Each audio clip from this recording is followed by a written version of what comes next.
There's no question Jimmy and Rosalynn's was a love story for the ages, featuring two of the best human beings and humanitarians to ever walk this earth.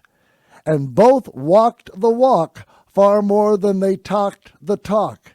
And they were both paragons of virtue and selflessness. And I'm sad to say, with Rosalynn gone, I fear Jimmy won't be with us too much longer.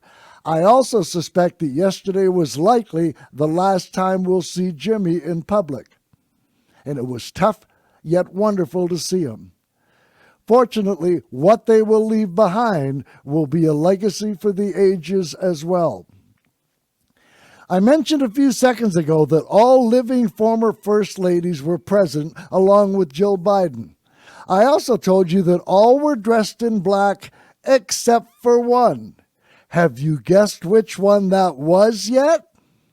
She was the one who only wished she had a husband who could write her a letter even a fraction as sweet as the one Jimmy wrote to his wife. She was the one who was wondering what it would be like to have a husband who didn't cheat on her with a porn star while she was home caring for their newborn son, and then pay the porn star off in order to rig an election in his favor.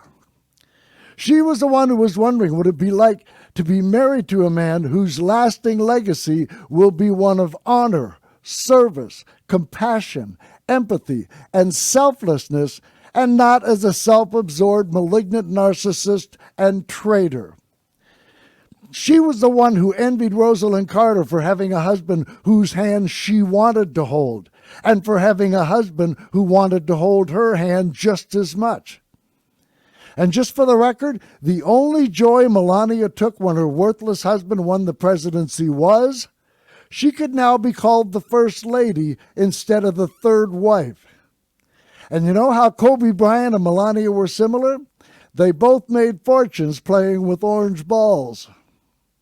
And I remember when Melania was so happy, so excited to greet the official White House Christmas tree. It was the first natural wood she'd seen in years. And you know the difference between Melania Trump and the FBI? The FBI is still coming for Donald Trump. And the one thing Melania does prove is that there are immigrants doing work in this country that no one else is willing to do. In conclusion, rest in peace, dear, sweet Rosalynn Carter. And if your faith is what you perceive it to be, don't worry. I suspect Jimmy will catch up with you shortly and fall in love with you all over again.